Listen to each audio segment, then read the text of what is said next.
Welcome to Compass Points, the weekly podcast for CompassKnox.com. CompassKnox.com is your best source for news and politics in Knoxville and Knox County. If you'd like to learn more about the topics discussed on today's podcast, go to CompassKnox.com and subscribe for in-depth coverage and much more.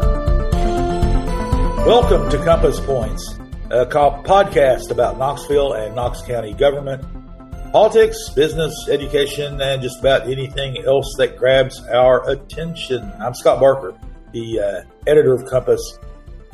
We're a subscription-based website and newsletter where we report on all of these topics and more. And you can find us at CompassKnox.com. We are not recording this in the opulent studios of Barbarian Productions this week, doing this remotely. Apparently, Lord Seth Barber, who reigns over Barbarian Productions, decided that my feet were too dirty to soil his marble flooring. So, again, I somebody draw a picture of what Scott describes this room to be. I really want to see what this room looks like to the general audience. There is one photo out there in the old days that I took of you and Jesse when we were taping. So if somebody digs deep, they could find a picture of what the room looks like, because it is definitely all this gold and all the marble, the most expensive fixtures. Trump would be jealous, as we were discussing last week. Absolutely. Well, Seth, now that you have joined in conversation, please give us we're doing this on Thursday night, by the way, the night before the 4th of July holiday. So, Seth, it is time for the 4-day-old weather forecast or weather report. So, what's going on in Rocky Hill weather-wise? Do I have any restrictions on my forecasting vocabulary this time? No, you don't. We'll let you. It's still hot. It's hot. It's been hot. It's going to be hot again tomorrow. It's just hot. It's July, and it's hot. And so I'm pretty sure that even though this is 4 days old, it'll still be right on Sunday when you guys are listening to this too. It's hot. It's just hot. All right. Well, I'll take your word for it, Seth. I mean, it's a little warmish over here in North Knoxville as well. So anyway, this week we have a few things to talk about. It's kind of a short week, not there's been a lot happening, but it was a short week. We will touch on the reopening of Augusta Quarry in Fort Dickerson. So if you're an aficionado of quarry swimming, you got a swimming hole that's reopened. Also, local attorney Jeff Hagood has been appointed to the TVA board of directors. Another attorney, a criminal defense attorney and county commissioner, Rhonda Lee, was appointed to fill the 5th and final seat on the board of directors for the Richard L. Bean Juvenile Service Center, which there's a backstory on that. We talked about a little bit last week and will this week. Also, Monday and Tuesday of last week, the University of Tennessee Board of Trustees had their annual meeting. We'll talk about a few things that came out of that. One was they finalized the budget for next year. It's got a few zeros in it. And also they talked about research funding in the Trump era, which of course the administration has cut a lot of funding, and they talked about how that is affecting University of Tennessee system, especially Knoxville, which has the bulk of the research funding for the system. But we'll start out talking about what we talked about last week, and that is the UT's acquiring control of Maplehurst Park Apartments, which is the bulk of the Maplehurst neighborhood in Knoxville. Several of the buildings are historic in nature. There are a couple hundred apartments at this in the development, and UT is going to be acquiring it at some point. What they did, we'll briefly go back to it because they also had a resident of Maplehurst and another South Knoxville resident who came in and criticized the decision to move into that spot. If you're not familiar with Maplehurst, it is a very small neighborhood. It's one of Knoxville's oldest. Very historic. It's on the bluff overlooking the Tennessee River. It's kind of tucked behind Church Street United Methodist Church, which is a landmark on Henley Street. And it's back behind there, between there and Second Creek. And, of course, on the other side of Second Creek is the main campus of the University of Tennessee. So UT is looking to eventually buy the 6.5 acre site. Like I said, it's got 199 apartments there now.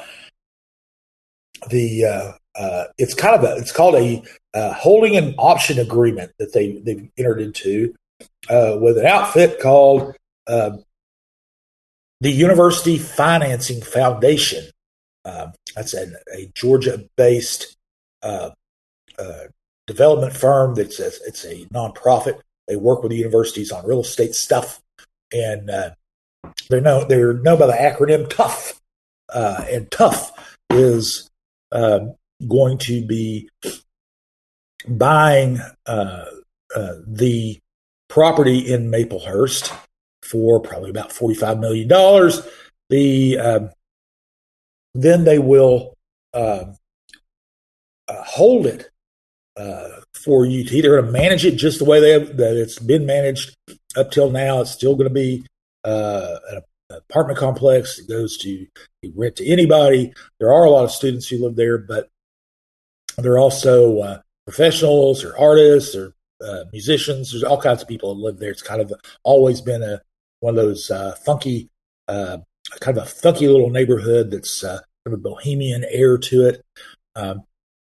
But they're going to hold on to the property on UT's behalf and manage it on UT's behalf for $1.5 million a year, and then at the end for 5 years. And at the end of that holding period, UT will have the option to buy the property. Now, TUF will be able to sell portions of it if they want to, but it would have to be to the benefit of UT. UT is planning to use the space there as an innovation district. It's one of three that they've established. The other two are already there, kind of, but they just give them a name. But one of them is on the peninsula in South Knoxville, where Cherokee Farms is located, and next to across from Alcoa Highway from the UT Medical Center. That's all going to be one innovation center. The other one's going to be along Pellissippi Parkway, across the Clinch River into Oak Ridge and Oak Ridge National Laboratory. That'll be another one. This is going to be built kind of from the ground up. UT, they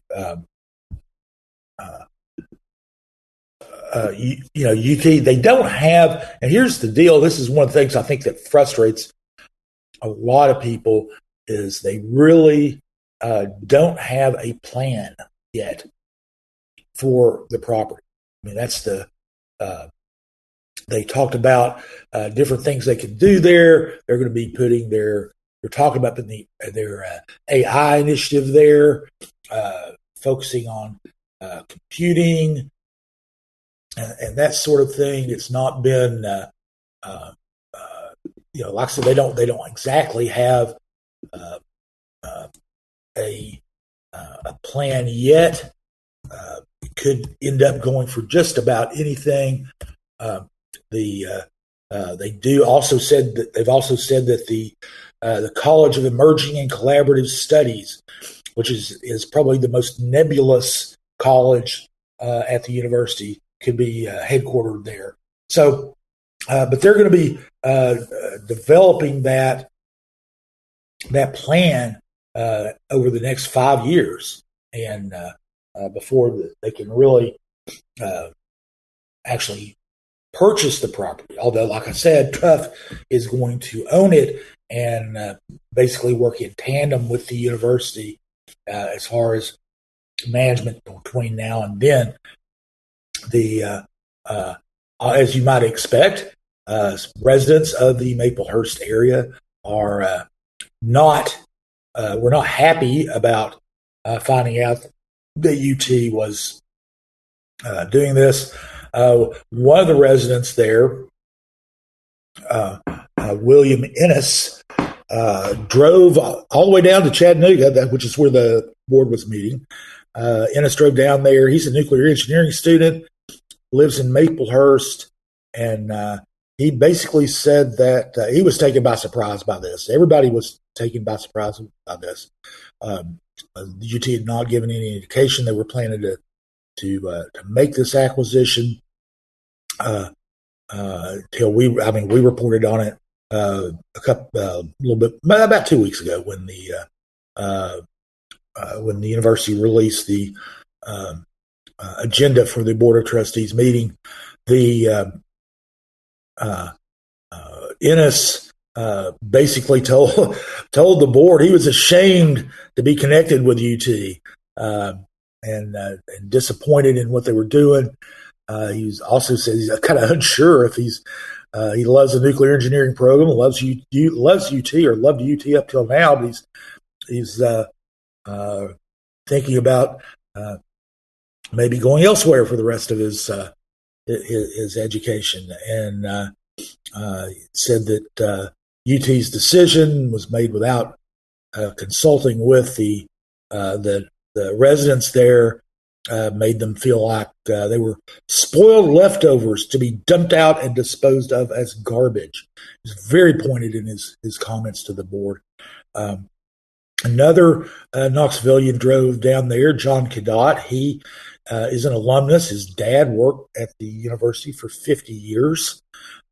He doesn't live in Maplehurst, but he does live in the South Waterfront, right across the river from the campus. And he was worried about UT continuing to expand its footprint and talking about the historic properties there. This is one of the oldest neighborhoods in Knoxville. It's named after the mansion that 19th century businessman Edward Jackson Sanford built or owned there. And Sanford was very prominent Knoxvillian, and who is surpassed in his prominence in Knoxville by very, very few people of his time. One of those was his son, who became Knoxville's only Supreme Court justice, Edward Terry Sanford. Cadott is very concerned about historic buildings being torn down. He mentioned the numerous buildings in Fort Sanders that have been torn down, numerous homes in the Melrose Park, what used to be the Melrose Park neighborhood of Knoxville, which is basically, if you don't know, is between the Cumberland Avenue Strip and what was thought of as the rest of campus. It is part of the campus now, for the most part, and concerned about all that. So now the trustees and other officials did respond to them about these concerns. Randy Boyd, the president, of course, he has always made a point to let people know that he was born in Baptist Hospital and grew up in Vestal, and which are just on the other side of the river from Maplehurst. And he's very invested in the community personally, and that they're he and Chancellor Donde Plowman said that they will be engaged and listening to the community. They're very concerned. They're very cognizant of the history of the area, and that Plowman flat out stated, we will preserve the history. So I don't know exactly what that means for them, but that is what she has said. For right now, the residents there, nothing will change in the short term for them. One of the points that UT officials made was that because they weren't going to be able to develop the site immediately, and they needed to hold on, needed to secure the property now and hold on to it. They engaged tough because UT just doesn't have the bandwidth, or not really the bandwidth, but they don't really do the whole landlord thing where they've got 199 apartments rented out to individual people that aren't students. It's not something that they're not necessarily students. It's something that they really don't have experience doing. So they're turning that over to Tough, and so Tough will supposedly, that is, they are supposed to manage this in that way. As now, before that 5-year period is up, they could come up with other uses for some of the buildings. There could be some type of innovation startup, small startup company that is working with the university in partnership with them. UT has a big area of focus for them, and if they wanted to purchase one of the buildings for say, or lease one of the buildings, that might be something gets done before the 5-year period is up. But for the most part, and for the vast majority of the residents there won't be any changes for in the short term, at least. So they are not going to be tossed out next week and evicted, but eventually the area will change. It will be a part of the UT campus, and that is just something that they're going to have to prepare for. Like I said, UT claims they're going to be engaged with them, and so we'll see how that works out. In the future, UT, over decades, people who have owned property and have lived in the UT area have not had a whole lot of trust in UT to do what they say they're going to do, and then so we'll see now that Boyd he's entering his I believe 6th year as the president of the university, as the permanent president of the university, is how he and Boyd handled this. As I said, though, there's a whole lot more on the Board of Trustees agenda than Maplehurst. The board, we only were able to cover a very small number of topics from the meeting because there's so many that they go through in a short amount of time. One thing is, this is always a big deal out of the annual meeting. It's that's when the board approves the system's budget for the next year. The UT system budget is $3.74 billion with the B. Big operation in the state of Tennessee. It's a 5.3% increase over last year. Of that, UT-Knoxville is obviously the largest component of the budget, at least from as far as the campus by campus goes. UT-Knoxville accounts for 63% of the budget. Their UTK's budget's $2.34 billion. It too is up, as you might imagine, since the overall UT budget is up. The Knoxville budget is also up. It's up a little bit faster than that, about 6.7%. For those who like to dig down into numbers, we looked at that. The total budget, like I said, is $3.74 billion. $2.4 billion of that is for basic operations. That's for teaching and related activities. They're the basic things that UT does. Then there's $445 million from their auxiliary services, and those are basically enterprises that bring money into the university, as opposed to tuition or state appropriations. The auxiliary enterprises, those include athletics, they include parking, they include bookstores, things like that.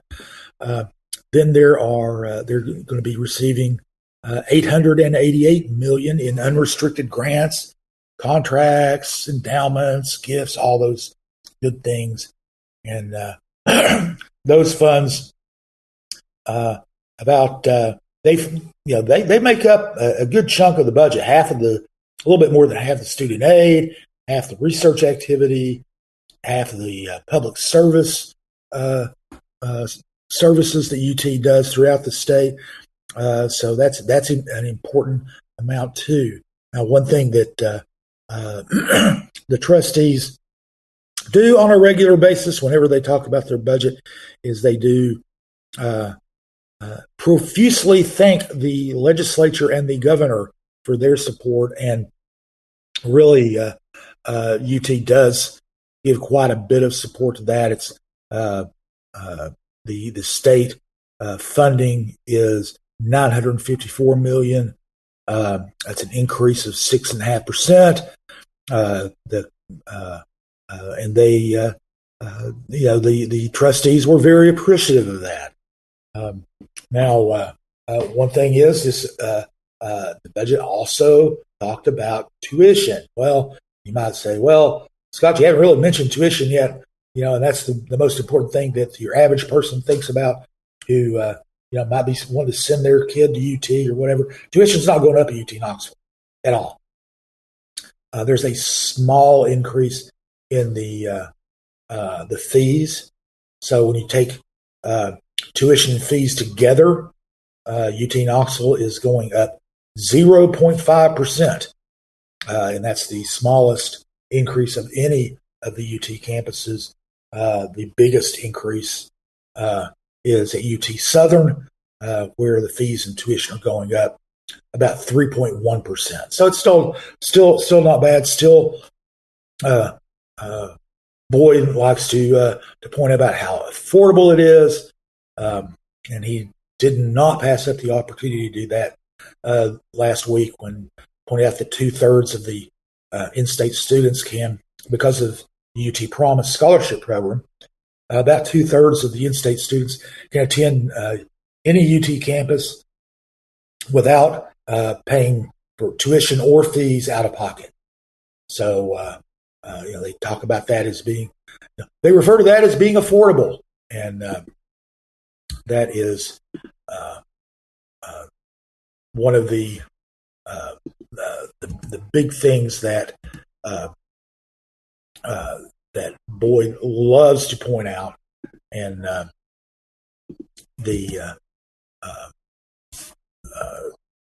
and they talked about basically that this is a very rosy budget. They're very excited and enthusiastic about that budget. One of the big challenges that the university is facing, of course, is federal research dollars.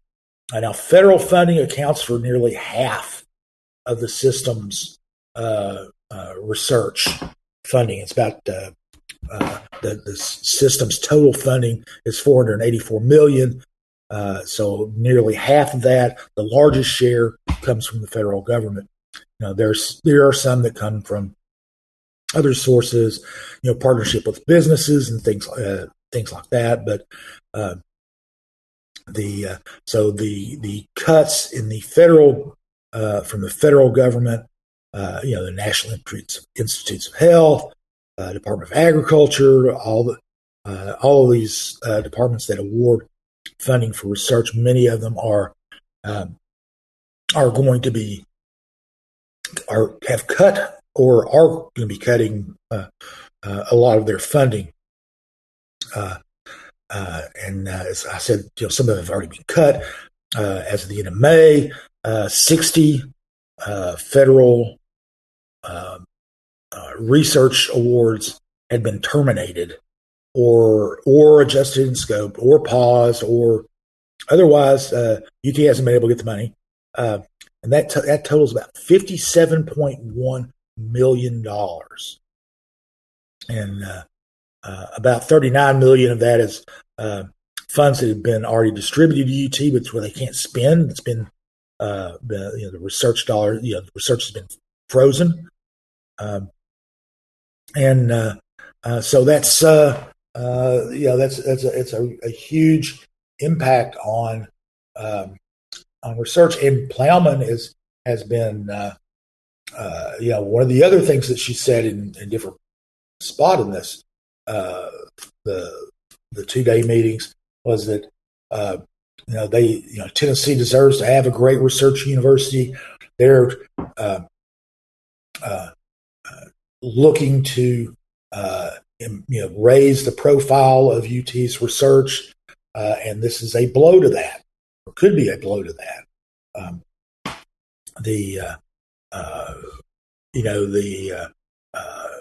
These grants themselves, there are 58 graduate and undergraduate students whose attendance at UT was supported by this grant funding. Now UT's made arrangements so that they won't lose, they won't have to leave school because of this, but it still has caused UT to scramble.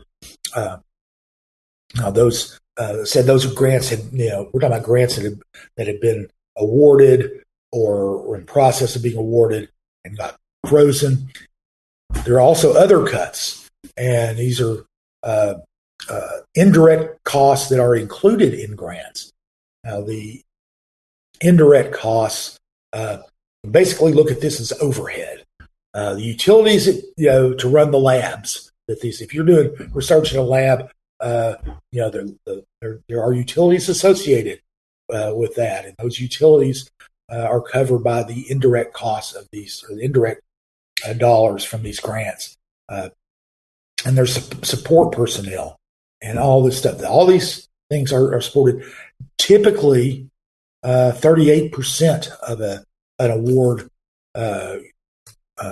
federal award given to the university, goes toward these indirect costs. The federal agencies that do this are going to be cutting back to 15%, which is a big number that UT is going to have to make up somewhere. Now that's been tied up in litigation, but assuming that ends up being they end up prevailing in that, it's going to be more dollars that UT is going to have to spend on their research overhead, in addition to if they want to fund some of the research efforts that are being frozen. Now, one thing is, it does sound kind of crazy, but the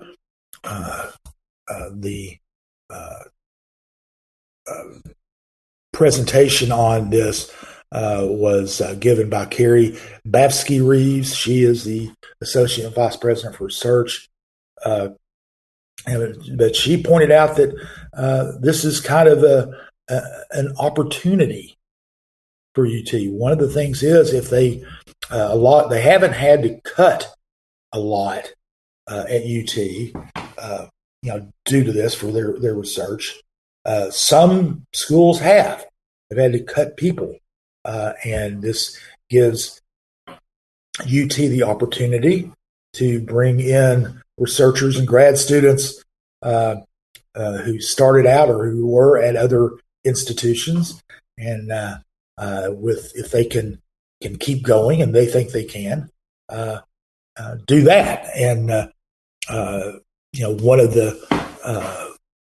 things that Boyd said during the meeting was, if you think that this situation with federal funding is going to be a long-term thing to last a decade or two, you might have a different approach. But they think that this is a very cyclical thing. It's going to be a very short-term prospect, and that kind of like the stock market, when everybody's fleeing the stock market, it's a good time to jump in.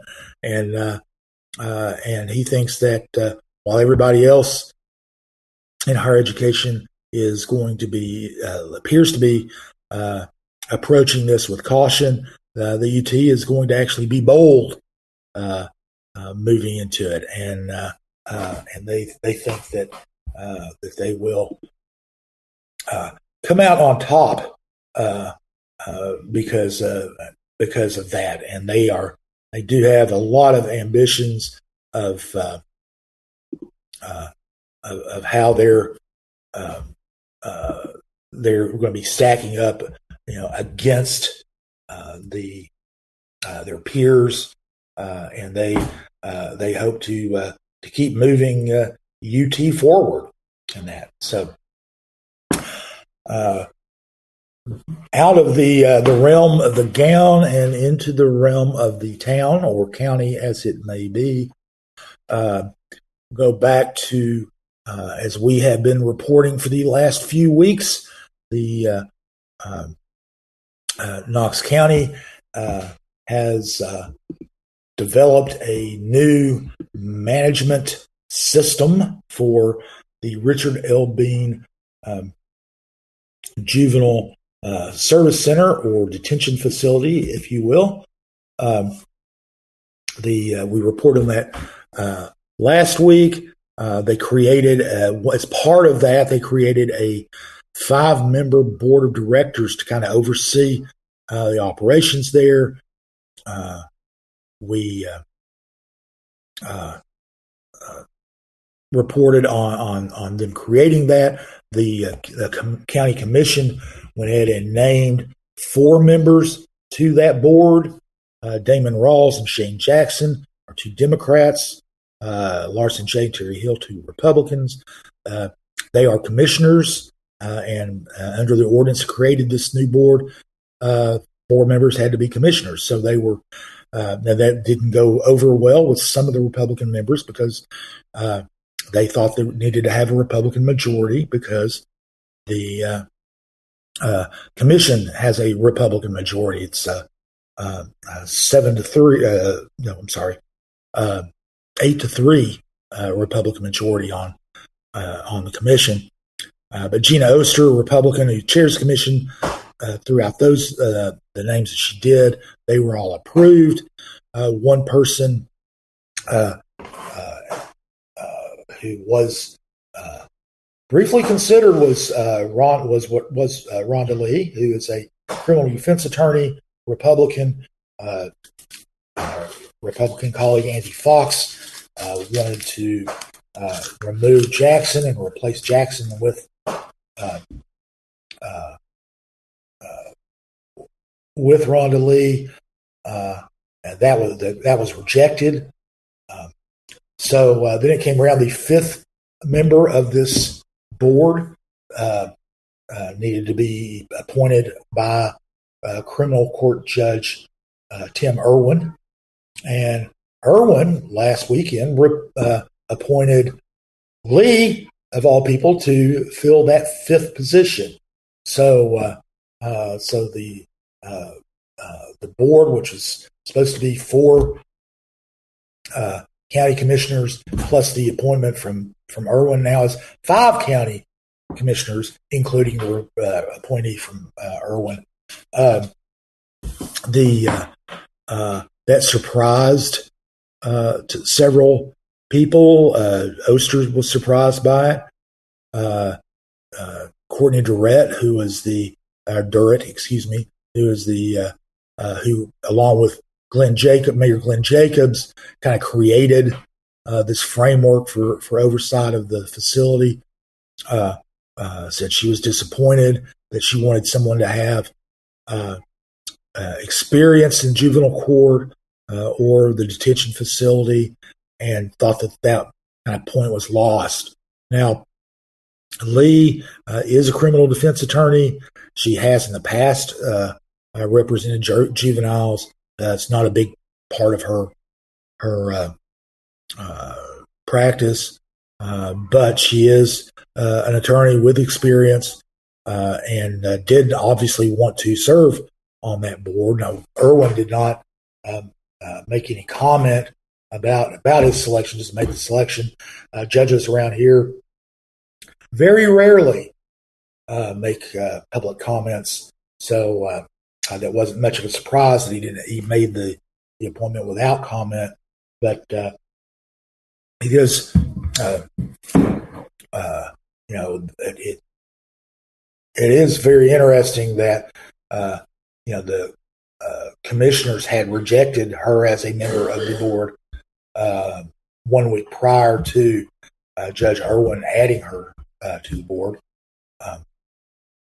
And it does meet the goal of Lee and Fox and Angela Russell, another Republican who wanted a stronger GOP presence on the board. It should satisfy them, because now the board is split 3-2, Republican over Democrat.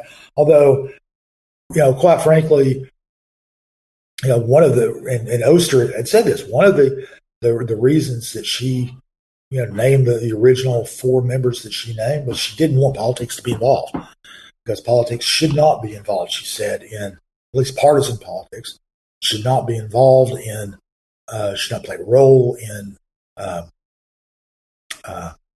managing a facility for juvenile offenders. And Lee also said she agreed with that, although she's also one of the ones who said we should have more Republicans on here. But that is the state of kind of the juvenile detention facility management thing. We reported already that Brian Bevins, who was a former corrections manager, wasn't corrections manager. His title was chief deputy for corrections at the sheriff's office. So he's a long time jailer. He is going to be the manager through the end of the year, when the sheriff's office is scheduled to take over.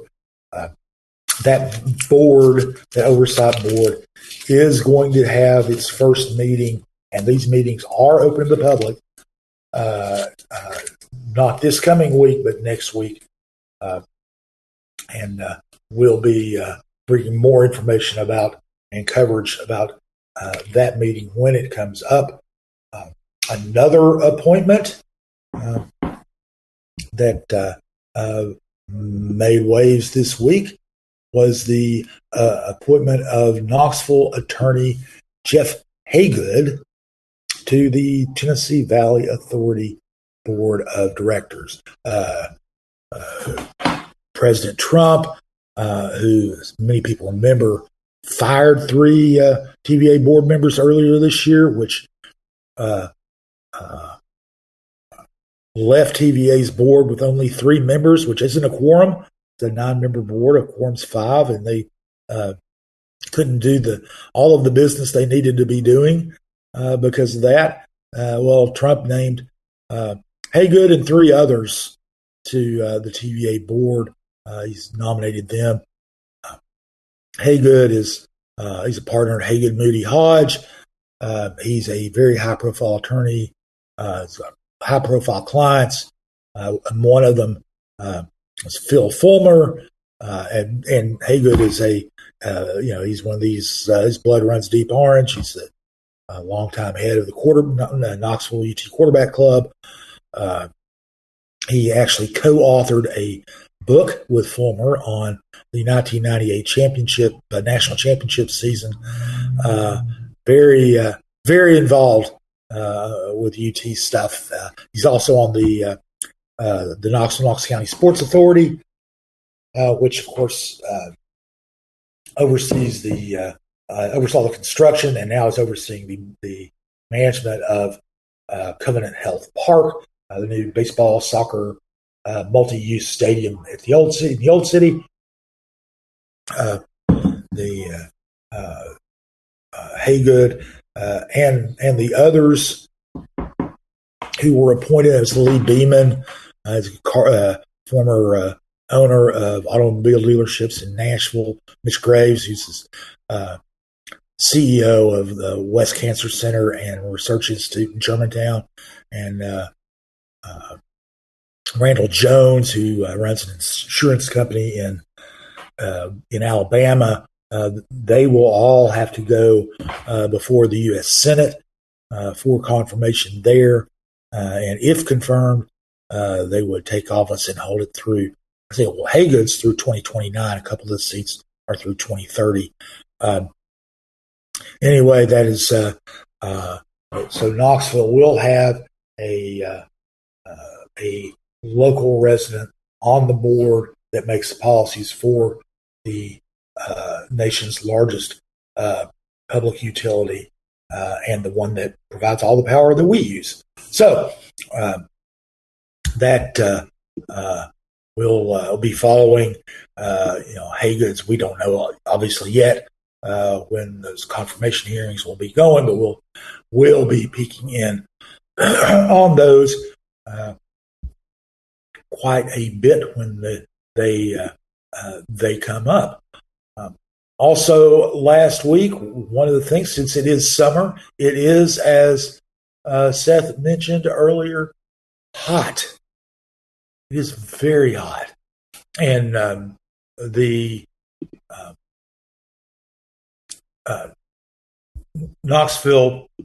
city of Knoxville, of course, is they manage the Fort Dickerson Park in South Knoxville. In Fort Dickerson Park, there is Augusta Quarry. Now, for years, people would sneak into the park and go swimming in the quarry. It was, as most quarries are, just a big kind of open pit where they used to dig out rock for industrial uses, and it's filled up with water, and people would swim in there. Sometimes it was dangerous. They were never supposed to be in there swimming. And the city, and after years of trying to keep people out, they just decided, well, we'll let them in and make it nice. And so for the last year and a half or so, the city has spent, $11 million on upgrades to the quarry and the quarry area. There, now you go back there. There's a parking lot there.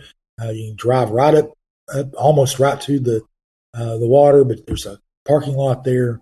Footpaths down to the water to an overlook that's been expanded. There are restrooms there now, a changing room, pavilion for vendors.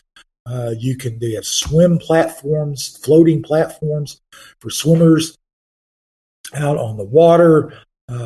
It's River Sports Outfitters will be down there, and you can rent paddle boats for inflatable tubes. It's just an overall much more formal and probably much safer environment for people to swim in. There are lifeguards down there, but there will be personnel around. Still diving from the quarry cliffs is still forbidden, but you can go there. You can swim and have fun. Do the paddleboard stuff. Said the city is has spent $11 million on it. And it's turned it into basically a forgotten kind of potential danger for people into a kind of a unique amenity. It's not completely unique. There's the Meads Quarry over in at Ives Nature Center is another similar area. They're different from one another and offer kind of a different experience. But those are kind of taking advantage of the landscape that you're given in South Knoxville, and of course both quarries. Augusta Quarry is part of Fort Dickerson Park, is part of the urban wilderness, and so it's just another improved amenity for outdoor recreation in Knoxville. And it is now open. People can go there starting at 7:45 a.m. and it's open through till 8 o'clock. So if you are the type of person who likes to go out in the country, find and go to a place that is more natural swimming environment than a chlorinated pool, you can do worse than go to Augusta Quarry and Fort Dickerson Park. So that's about all we're going to talk about this week from our coverage last week. We did cover other things. We had a business roundup of all of the business news that we covered in the month of June. We did that. We also had an arts preview. We look forward to July's offerings in area galleries and museums. So we did, and then we had an assortment of other mostly political news. And those are all things that you can, if these are things that kind of float your boat, you can contact, you can come to CompassKnox.com, check us out. We do have some free content on the site. It's primarily subscription only, and you can subscribe there. And it's a mere $12 a month or $120 a year. So if you are interested in Knox County and Knoxville government and politics, that's where you want to go. Anyway, we are going to be covering things next week. It's going to be a full week in the government calendar. We've got all kinds of stuff going on Monday, and again on Thursday. The Knox County Board of Education is going to be Monday. They talk about their agenda. It's a non-voting meeting.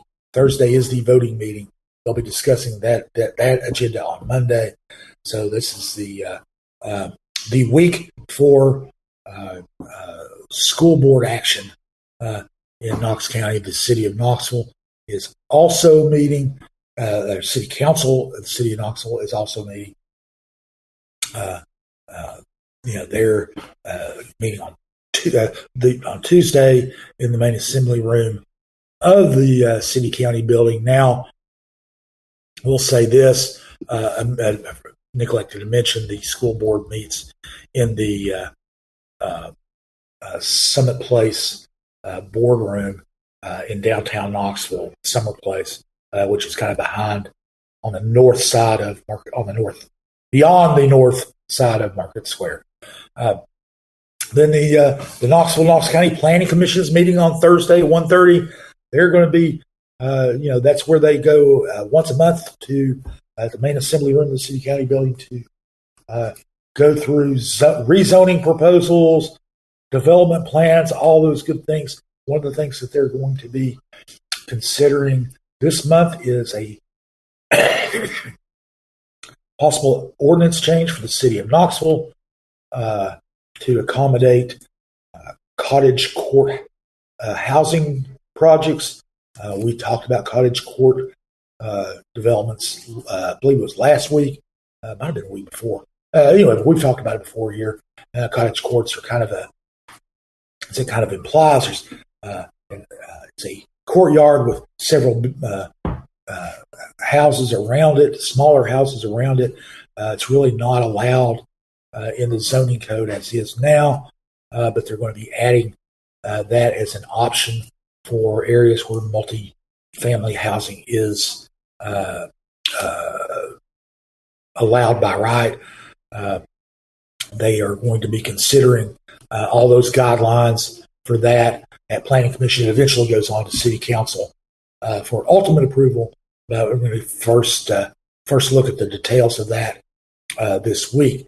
Anyway, so like I said, we've got a busy week coming up. You got the city elections, City Council elections are starting to heat up in the coming weeks. There are going to be some more candidate forums and the like. We'll cover as many of those as we can and keep you abreast of the happenings in that election. As I said, you can find out. You can follow that coverage at CompassKnox.com. We'll have you on our website and for subscribers in an email in their email newsletter in their inbox every weekday morning. And that is it for this week. Like I said at the outset, we are recording this on Thursday, July 3rd, but you're not hearing this for a few days. So we hope that your July 4th holiday was enjoyable and safe, and that you found a way to cool off. Especially, I want to say thanks once again to Lord Seth Barber, handling the production adroitly as always, even when we have to do it remotely. Will Wright provided our music, and we hope that you will join us again next week when we will talk about this week's developments in Knoxville business and politics and government. So until then, this is Scott Barker with Compass, and we'll talk to you in a week. CompassKnox.com is your best source for news and politics in Knoxville and Knox County.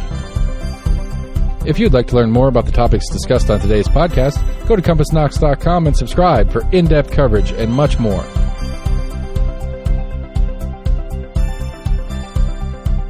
And many thanks to William Wright for composing our theme song. Compass Points is a partnership of Barking Shark Media and Barbarian Productions, and recorded by Lord Seth A. Barber at Barbarian Studios, Knoxville, Tennessee.